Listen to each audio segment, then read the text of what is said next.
Welcome back to another episode of Susan Lopresti, Mind, Body, and Soul, the podcast where we explore the highs, the lows, and everything in between when it comes to a woman's life, her health, and all aspects of navigating the midlife landscape.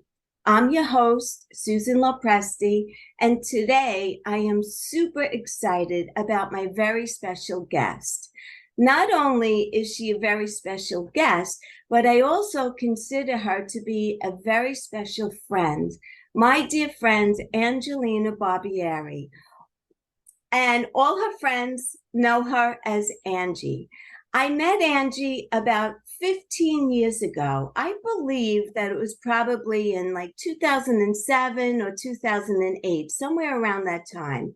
And we met through a very dear mutual friend of ours. And this is a really crazy story because one Friday night, I was going to my friend Diane's house right after work, and I was taking the Long Island Railroad directly to our house. And I was on the train, and this stunning woman walks through the train, and I look up and I see this beautiful woman. She's got this long flowing hair. She has these gorgeous sunglasses on that like were studded and really attractive. And she just walks through the train car into the next car. And I just thought, wow, she's like really stunning. Like I could feel her energy. It was crazy. There was just something about her that I immediately looked at her and got this energy from her. Anyway, long story short, I get off the train, I go to Diane's house, and I'm in her apartment like 5 minutes, and the doorbell rings, and Diane says, "Oh, that's my friend Angelina. She's coming over too tonight. I can't wait for you to meet her." And in walks the girl that was on the railroad.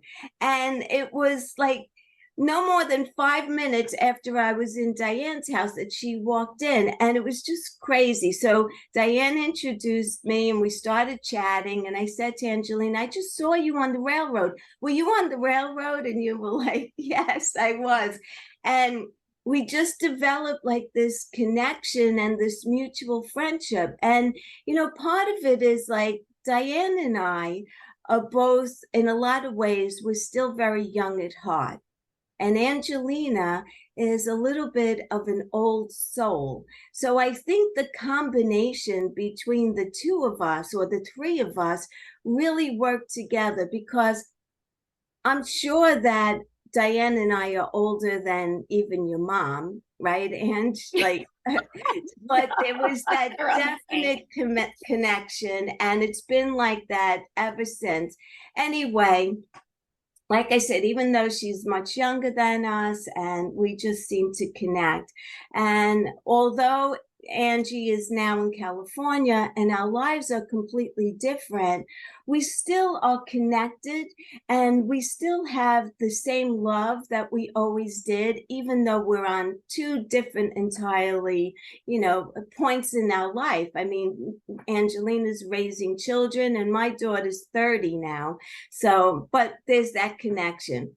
And back then we would hang out and we would party together, and we created a lot of great memories. And also, we had many hours of really good conversation as well.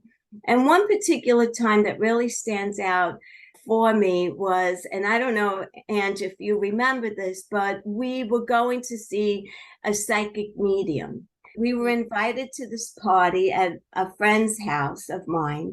And so Diane and Ange and I, we drove out together. And Diane was complaining that this was a bunch of bullshit. I don't believe in psychic mediums. Why are we spending this $50? It's a waste of money. So anyway, the funniest thing about that night was that once we got there and we got settled and we were sitting around in a circle, the psychic turned to Diane and asked her who Anthony was. And Diane immediately started crying.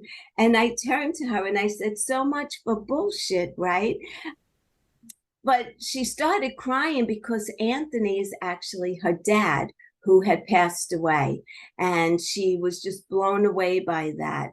And then a little while after she talked with Diane and, gave her some information about her dad, the medium then turned to Angie and was talking to her about her career. And out of nowhere, the medium tells Angie that she's going to permanently move to California. And I think at that point, Angie didn't have any intentions of moving to California. But I'm going to leave that for Angelina to fill you in. But for now, I just want to provide you with a little bit of background information about Angelina Barbieri. And so she is a second generation Reiki practitioner. Her first experience with Reiki was with her aunt in 2009, who had studied under, and I hope I don't screw this up, Doi Hiroshi in Yeah, Panama you got it. City. Was that close enough? Okay. And at the tender age of Yeah. 12, Angelina knew that she wanted to be a model and an actress. And by the time she turned 17, she was traveling to Milan, Italy on a modeling contract. And for the next 12 years, she lived in New York, LA, and she traveled around the world doing what she loved the most. And that was modeling and acting. And later on, Angelina permanently moved to Los Angeles, California, and she became a certified Reiki Master, all while landing roles and booking print jobs. It was at this point that she was really blending her two careers. And then in 2016, her heart felt it was time to part ways from the entertainment industry, and she's currently living on the Central Coast with her husband and two children. Angelina's goal is to deepen her Reiki practice and to use her intuitive gifts to help people find and speak their truth. She believes that it is possible for anyone to live in their light. And without further ado, let's welcome Angelina Barbieri. Thank you so much for joining me here today. I know how busy you are with two little ones and juggling your business. And so I'd like to say welcome. And I want to start by asking you, my first question is, in your bio, you say that you knew from the age of 12 that you wanted to be a model and act. Tell me what that knowing was all about for you. What was it that just made you feel that this is what you wanted in your life at such a young age? Thank you, Susan. It's so wonderful to be here. Yes, it's, and I wrote there in the bio, 12 years old, but I remember at the age of 8, it was the reaction or the inner feeling that I had when I saw a Victoria's Secret model walkway show. Oh So back in the 90s, I know out of all the things, I think maybe because they were angels too, that was just very much, it was back when Tyra Banks, yeah. Heidi Klum, it was like the height of Victoria's Secret.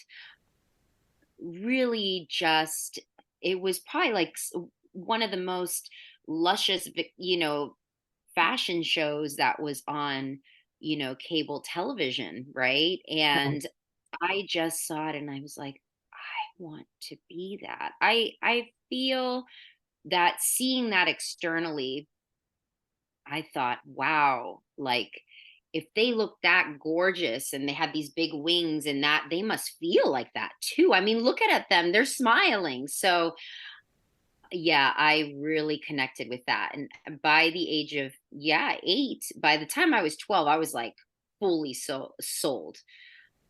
But yeah, and then seeing actors on TV as well, and Pretty Woman again, like these were, Yeah. very like sexy, feminine, women that were coming up in this time. Did you realize your own beauty at that point? Like, because, you are gorgeous. So did you know that? Like, were you confident enough in that at that age? No, not at all. That's the funny part, right? I was kind of dorky. I had the glasses, kind of the same thing, right?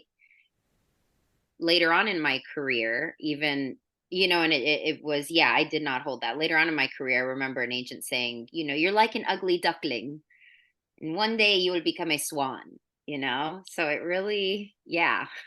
Wow, So, that's crazy. That is really crazy.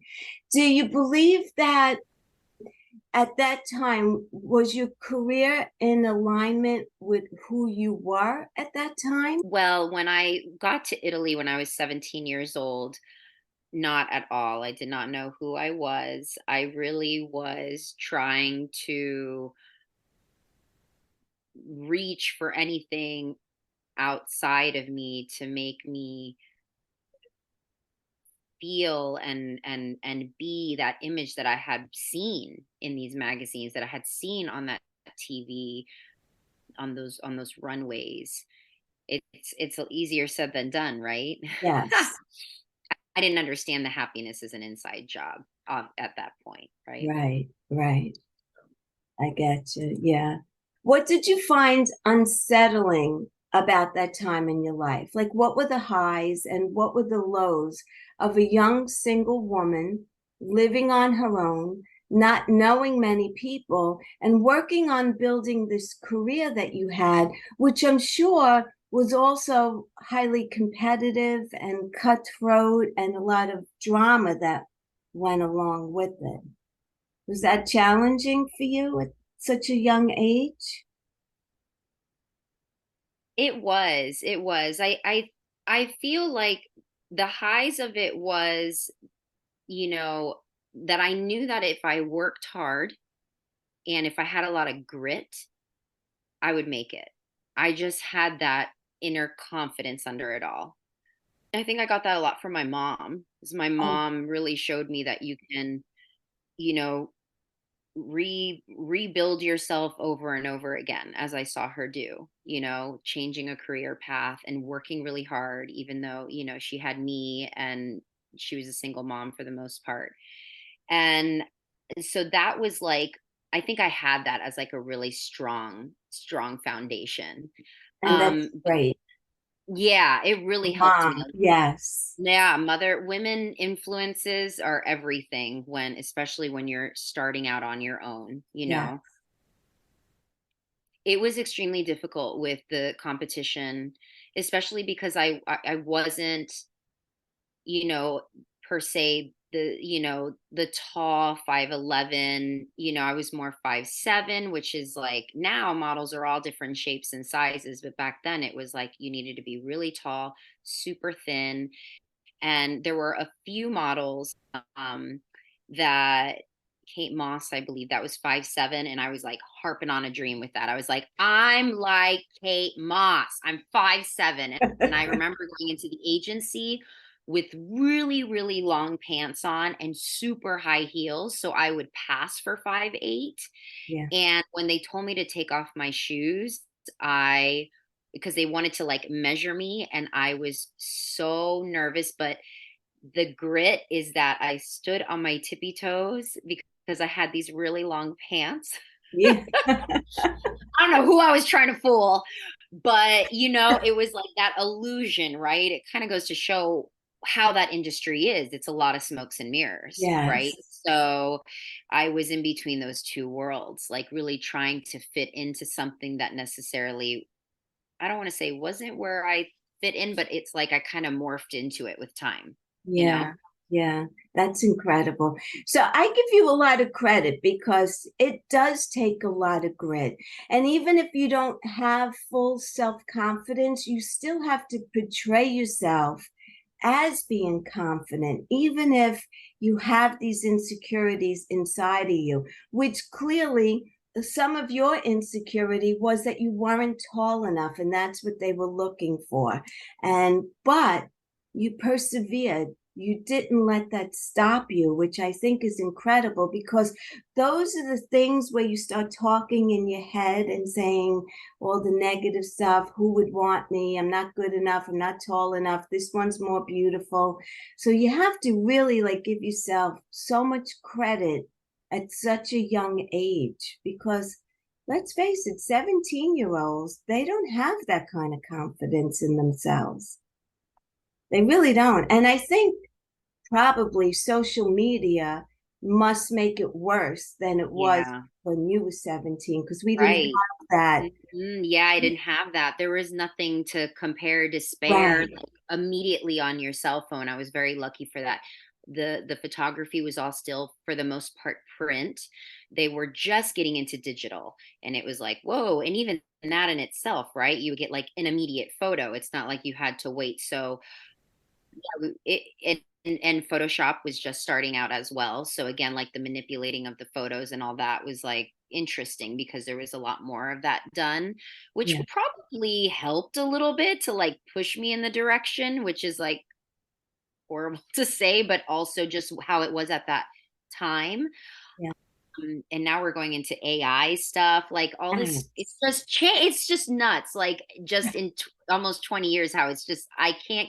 This is crazy, but yeah, it was finding your niche market, right? Like there's something for everybody out there. Don't give up. You Right. know. Right. Exactly. It's such a great lesson. It really is. So, what were the highs and what were the lows? Like, how was it as a single woman? Were men coming on to you? Were there sexual advances? Was there anything like that going on where, like, if you do me a favor, I'll help you out or I'll get you in front of the camera? Did you have any of that kind of thing going on? I'm sure, right? Yeah, it was all very at that time, very kind of like just women very objectified. Yes. And it was before the Me Too movement. So it was still very hush hush. I didn't play very good at it because I was like, uh, you know, but it was uncomfortable because it's like you knew that you were being seen like that, Yes. especially when you're in modeling or acting where it's, extremely just like, what you're seeing on the outside. But I had really good representation. So once I got to New York and I was represented by a boutique agency, found my niche market with commercial agents, doing modeling work. I felt like I was being held. I could trust where I was going, the people I was seeing, my bookings, everything didn't feel like a little sketch or like, hey, you're just going to meet this photographer in his hotel room, which happened to me a couple times really early on, like when I was 17. By the time I was 19, got into New York, hit my market, and was repped correctly and like, kind of went through the BS growing pains, right? Then it was really good because I got a hang of it. So I got my confidence. I knew my market. I knew what I was doing. I knew my look. I was growing into from being a little girl into being a young woman, so I did a lot of like lingerie, right? So I was becoming that Victoria's Secret model that I wanted to be. I was doing commercial, I was doing Maybelline, I did L'Oreal, just a lot of beauty stuff. And at times, just fake it till you make it. I remember going, and that was really cool. I remember going for a hair box audition, and I was going 3, 4 times, and they would put me on hold, like like as an option that they were going to book me, and then they never booked me. And I always, when I see them, I was so excited with my book, and hey, I'm Angie, and they were like, oh, because of the way the industry is. And I said, this time I'm going to pretend I don't care. And I remember going in like super, like, I don't care, and just gave him my book. And I was like, oh, hey, I booked the job. It's like, The attitude, right? Instead of being yeah. showing that you want it, you're a little standoffish, and that's what pulled you in. The nature of the beast, the nature of the beast. Yes. That's just kind of how it is in that world. And so, like anything though, but if I come back to how I live my life now, right? If you hold something with a tight grip, if you hold water with a tight grip, you can't catch water. But if Right. you hold it gently with the palm of your hand, you might be able to cup a little bit of water and enjoy that water to drink it. So that, Right. the lessons they still stem through. And I Yeah. was just in a different way I was doing it before, I guess.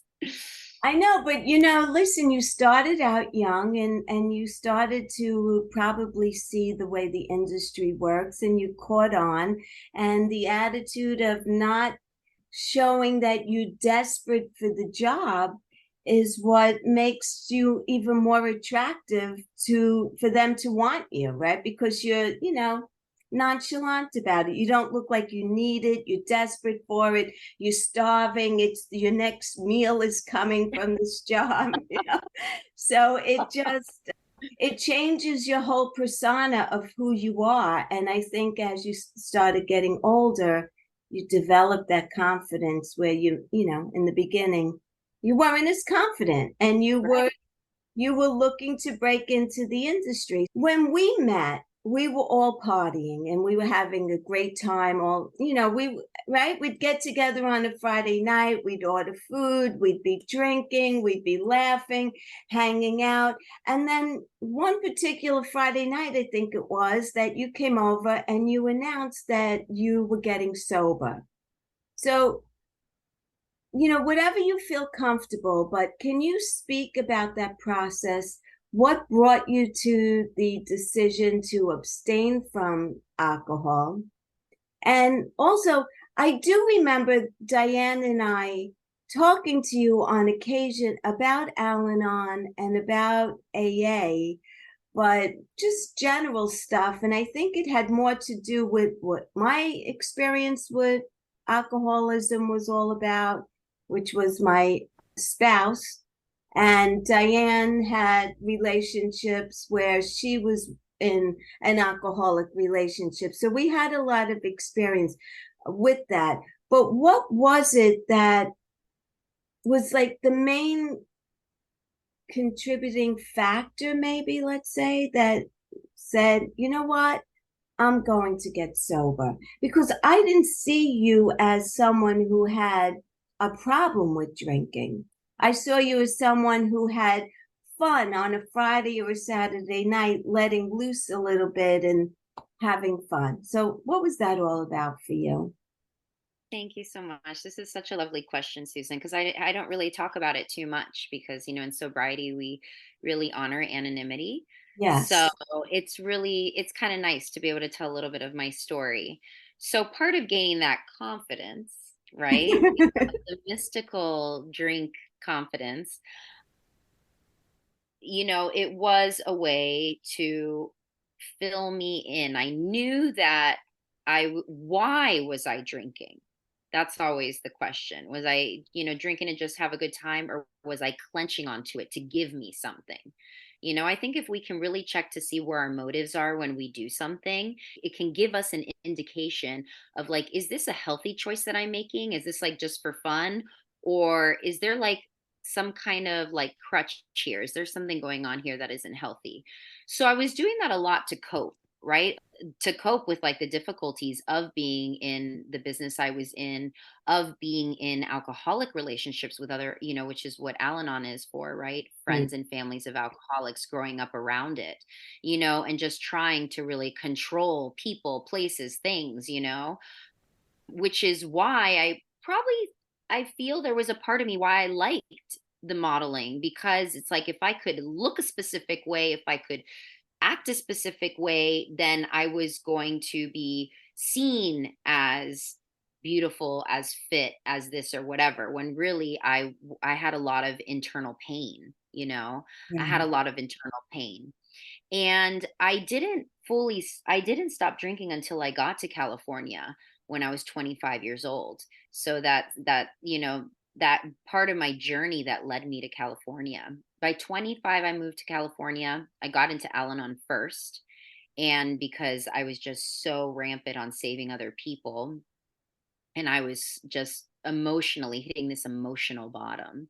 Mhm. Um, Everything that I had seen on, like, as a young girl on TV externally, I had all those things going for me. I was at a very ripe time in my career, in your mid 20s, you're at your prime. But I really was emotionally struggling. I partied a lot in New York. I worked a lot. I mean, there was not one audition I did not go to, right? That was that grit. So it was starting to wear on me by the time I was in the winters. I'm from Florida. You remember me in the winters? You said I was like, I can't do this. I mean, you guys were showing me the hand warmers. I mean, it is just like I totally. I So by want the no fourth part of winter, that. by the fourth winter, I was like, I'm out of this mess. I can't do this. By the time I got to California, I was ready. There was something about it that, it started with Al-Anon, and then 2 years in, I still just felt so emotionally burdened. Whether I had one drink or five drinks, I just felt depressed for days on days after. And that's what led me to get sober. And I'm actually 9 years sober this Friday. Wow. Yeah. Congratulations. Oh my Yeah, I God. know. I was like, oh, what divine timing. I know. What a blessing. Perfect. Perfect. And it's easy now, right? Like this, Yes. no, it's It's easy. a hard road because Yes. it's raw, right? It's not like, I can't wait to have a drink at the end. I had a hard weekend with the kids, and I just was like, went to the grocery store and I got a chocolate chip cookie and sat in my car and just ate it for 5 minutes in silence. But then I tell myself, like, I'm a sober mother.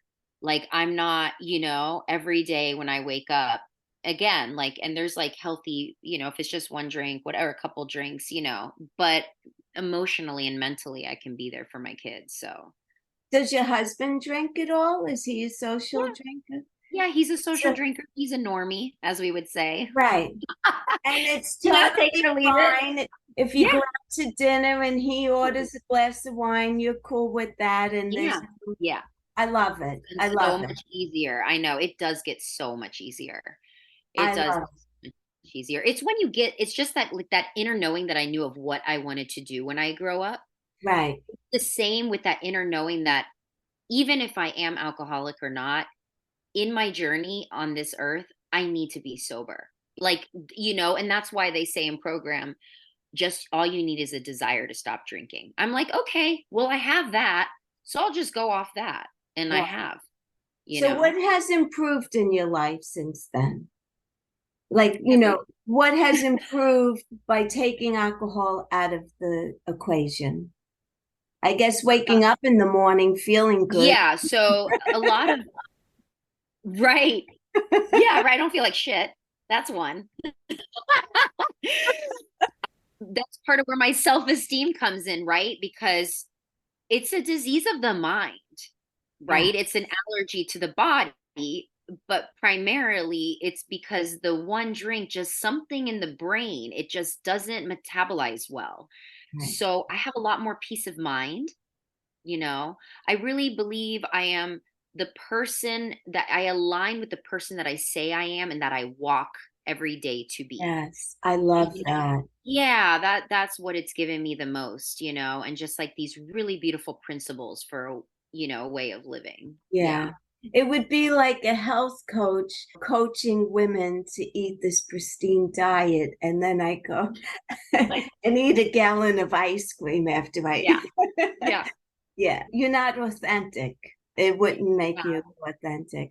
So that in itself is freeing in a way, right? A Like, lot of freedom. That's Susan, what a wonderful word. I would say, and that's that's part of it, right? This freedom from the bondage of self. Like, I just don't feel like I felt like a slave of, like, just my feelings and my emotions. And yeah, and I'm just so, yeah, there's so much freedom now. Oh, do it makes you me, find that you're more spiritual or you're able to connect with your higher power more so than you ever could when you were drinking, or did you not even try to connect with your higher power when you were drinking? Yeah, that's a wonderful question too. Absolutely. It's a lot more clear because I think part of, it was that I was seeking, right? They even say Yes. with alcohol, they call it spirits, right? With like, the dark Yes.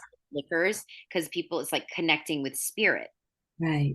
But the thing is, it's a mind altering substance. Right. So we can get to the same place with meditation, connecting Yes. with stillness, connecting emptiness with our breath, connecting to the Reiki precepts, right? Which we discuss as well. But that's the thing. So I was always connecting it, but part of it was what the coming down from it, right? And that's the disease, that's the dis-ease that it comes Yes. into the body, at least for me, not for everybody, right? No. So that's, as for part of my story, so or my experiences, yeah. Well, I have family members who, some are alcoholics who no longer drink. But I remember in my family, my cousins who were older than me, there were a couple of them who they would drink and, have like a fun night. And then for the week following, they would be in a depression where they weren't able to get up to go to work. So they'd lose time at work and lose time in life because that was the effect of one night of binge Mhm. drinking, I guess. And Mhm. not everyone gets like that. I know because I was married to an alcoholic and he didn't have that kind of a reaction, but some of my family members did. So I think it must be something chemically also in some way where it Yes. does that to you. But yes, I've seen firsthand in my own family that drinking would lead to a week or so of depression. Yeah, it's a very sneaky disease because Yes, it really comes in all different ways. It shows up in all different kinds of ways. It's not just, one like that you drink all can't stop. It does. It shows itself in a lot of different ways. And I think at the end of the day it really comes down to being really honest with ourselves, right, and that's that, like, that whisper. And that might not even mean that, like, again, that you like qualify as alcoholic and go to program or whatever, but just that if it does you service or not in your life, right? Again, right, what's my motive, what's my intention behind this? right. So Okay, so now you're in California and you get sober. When you first moved to California, I think you started in the wellness industry. You were teaching spin classes, right? Weren't you? cycling actually started when I started cycling when I got to San Luis Obispo. That was like my creative outlet once I got here to San Luis Obispo at the end of in 2017. I started doing that. When I got to California in 2011, I started getting into like the spiritual realms, like per se, like the new age, right? This new age healing modalities, which is, a lot of them have, there's so much of it in California, the green Yes, smoothies, the green juice and yoga and all that. It's like California, man. So I'd come from New York and I was just like, screw you, I don't want to do that, to like Zen, like all this, whatever. But everybody's wearing like the best kind of clothes and all the things. right, And yeah, so I was introduced to that, and I that's when I got introduced to Reiki, a very Western form of Reiki, which is hands-on healing. That's usually what that kind of entails. More like it's more focused on hands-on healing. And so I was starting to like and angel cards and working with angels. So that's kind of what I started with, like playing with around on like as I was still acting and modeling a bit when I got here to California. I wanted to ask you about the Reiki. So, hands-on, meaning that you actually physically touch the body? So it can be hands on or hands off. Because I learned hands off. Right. So I normally do hands off as well. Sometimes I might place my hands on someone's crown on the top of their head, but I feel more comfortable with hands off, so it just depends. But you always speak to your client or the person that you're working with beforehand, and you can talk to them. Do See. you do any virtual Reiki sessions? I do. Yes, I do virtual because energy is energy, right? So Yes, that's the beauty yes. of it.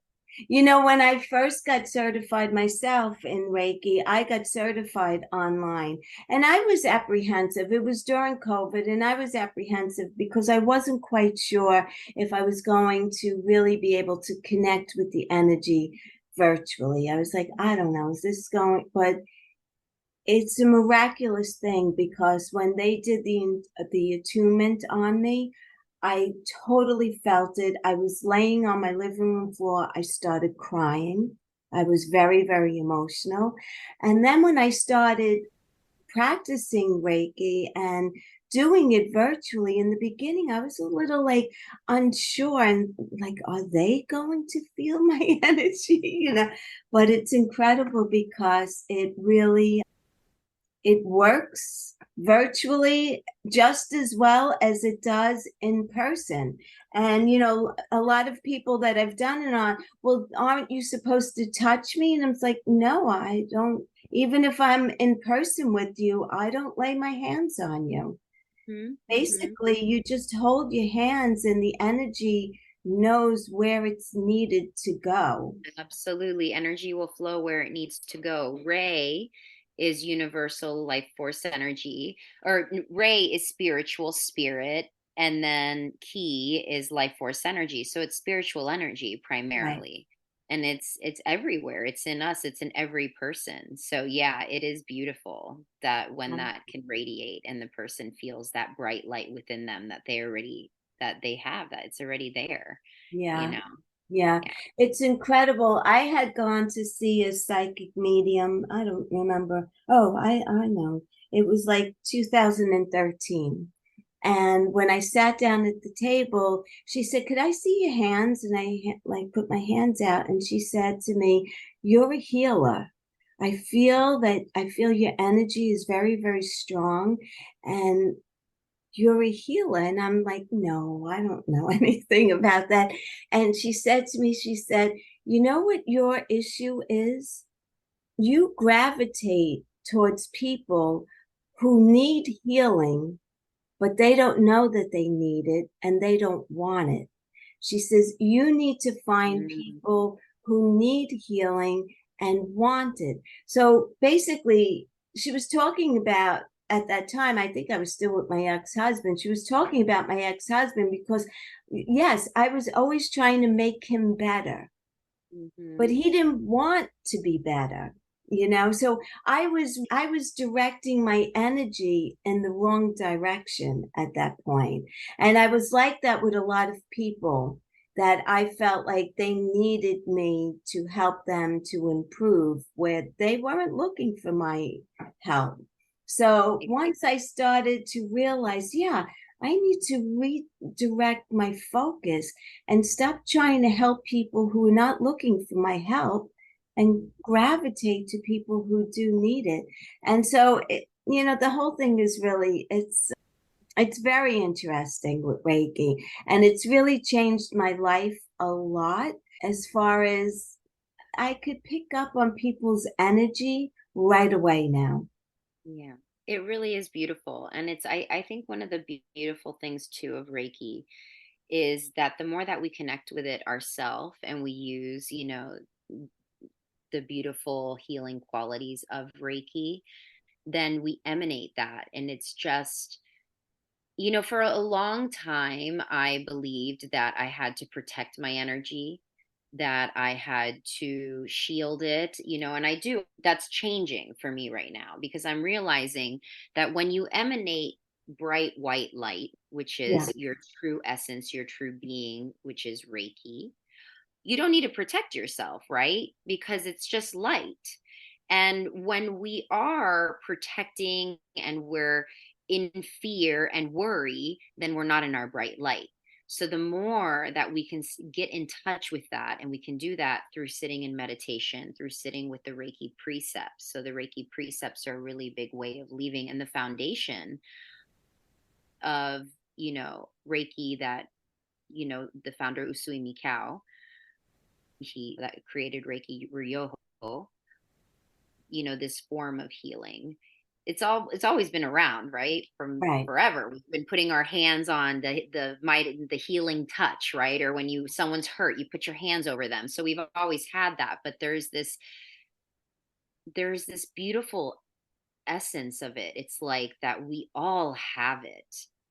And instead of like protecting it when we feel we might be around somebody that their energy is negative per se or whatever, really, if we just have light, then that is compassion and kindness, and that's like the biggest form of healing of all. And then Yeah. it cuts that duality, right? Which Right. is how so much of the world is right now. It's this or that, you're here or you're there, and it just splits us in half. Yeah. So that's just a little, something that I've been munching on recently. Right. A little perspective shift. So you went to California and you were a model and an actress, and then you got into energy healing. Were you looking for a husband and a family life, or was that Oh, something? I'm always looking. I Oh, was always looking. Yeah, okay. I had this intuition that I was going to meet my husband in California. I can't Oh, remember. I think the psychic might have said that too. well, she definitely said you were going to be living permanently in California. Yeah. Yeah. I remember that. And I was like, oh, is my husband going to be there? And I think she was like, yeah. And I was like, oh, good. Girls got to get walking, you know? There's that grit. So, yeah, excuse me, that definitely was, yeah, that's something that I definitely wanted, you know, in my life. So, but I was still a mess when I got to California. So, I feel like California, my journey brought me to California to heal Yes. myself, become the person that I really truly am, that inner bright light, that person that I there. It was just kind of clouded a little bit. And then that's when I was able to finally meet my husband, which is a wonderful man, and just my person. And Yeah. I met him sober too, which I'm like, you are so lucky. Now, when Because you met John, were you still modeling? I was still modeling. Yes, I was still modeling. Yeah, it was like still when people were still on, like, starting to date on Tinder, and it was like really hitting it off. It's not how Oh, it is now that everybody meets like that for the most part. And it was like, oh, this thing actually works. I is guess I'll give that it a where you try. met him on Tinder? You met him on I Tinder? met him on Oh. Tinder. Yeah. He still says a coffee shop to this day. But I'm like, it's not taboo anymore, honey. Like, we can say this and it's not like, oh my gosh. But back then it was like just starting to get, like, people were getting engaged and some people married, and they're like, whoa, this is like a thing, like it works. So Yeah, weird. that is. Yeah. So was it after you met John and you were dating and you fell in love, did you feel like that career just didn't work with your new lifestyle Yeah. and it Yeah. wasn't aligning any longer? And plus you were starting to really get in touch with who you truly are at your core because now you're completely sober. Everything just changed for you and you were able to really see the true you. And so Yeah. my question is, so you found true happiness. Yeah. And it's a daily practice, right? Because the mind is always there wanting to fix and solve a problem. Yes. Those clouds are coming in and there's another storm. You got to be careful. So, that's why there's so much power in gratitude, because life can be hard. It still is. Life is lifey. But I have Yes. these tools now. I have a grounded sense of reality, which I did not have before. Right. So, in that part of life is that things are always changing and they're always evolving. So just trying to be more like water, liquid with that, right? Where Yes. before it was like, I'm this person. No, I'm going to be this person. Now I'm going to be a mother. Now I'm going to be a wife. No, I'm going to be a businesswoman. And it's like, well, I'm all those things, right? And then I'm also nothing. I'm just boop, like a little stardust in the universe, which sounds like so cliche, but it's the truth, Right. right? We put so much emphasis on getting to this final destination when it's just like this moment, you Right. know, like, and Exactly. here we are, like this moment with you, like we get to do this, Susan. Like, I mean, Susan, I love you so much. I still have you on my phone as Susan, exclamation mark, exclamation mark, exclamation mark. That is how I've always, because whenever I'd see you, there's just happiness, right? So good. From the day you were From day barreling through the train and you were like, I was like, where is this girl rushing to? Because you were going from one car to the I next. know. And your I don't hair know. was beautiful, and you had these sunglasses on, and you just had this like vibrant energy about you. Because let's face it, the train is packed. There's people all, you just put your blinders on. You don't look at anyone. You don't look at me. I won't look at you.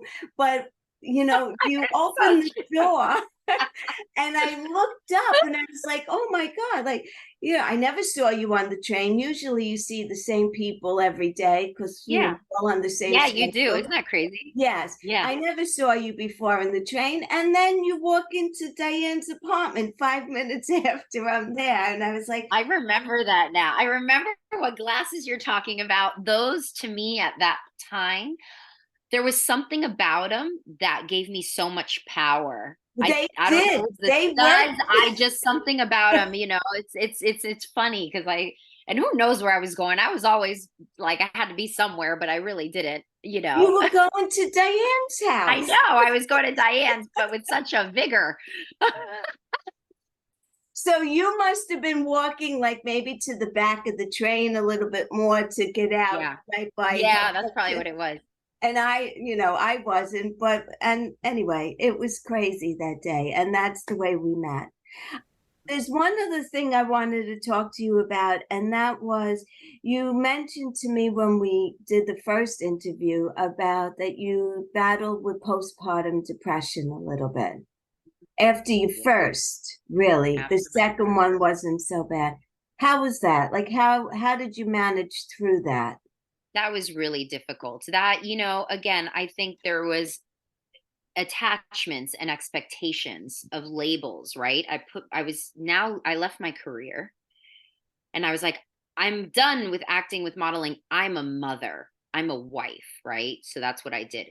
I clicked, I put myself from one box to the other, which is extremely difficult to do. I left all these big cities and then I moved to like pretty much like a very small town, 15,000 people, 40,000 people. We're 15,000 and then the big town next door is 45,000 people. I Wow. mean, like, yeah, I know, right? Cows, goats, the things, I love super it. beautiful. I love it. But I was not prepared. And also when I had my daughter, I had an extremely difficult birth and that led to an emergency C-section and it actually brought up a lot of my you know, trauma from prior abuse and you just never know how it's going to come up. So my physical and emotional nervous system was completely shocked. And then I had this baby. And so it was horrible, but it was the best gift because it was where most of my innate healing has been. I got the right help.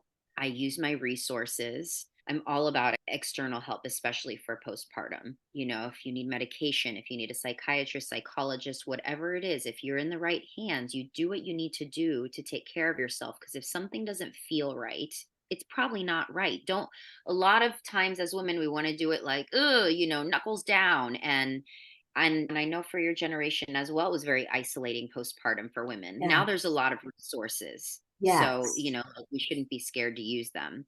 And then, from all that healing with my son, it was like redemption. My daughter gave me that strength, that inner strength from within. And then my son, I was able to Wow. have a successful, VBAC, vaginal birth after cesarean. And that's really big for, you know, for that kind of the birth that I had originally. So yeah, there's just so much healing in everything. You just never know how it's going to come at you. Right, right. I know. So, what would be one message that you'd like to have your listeners on here?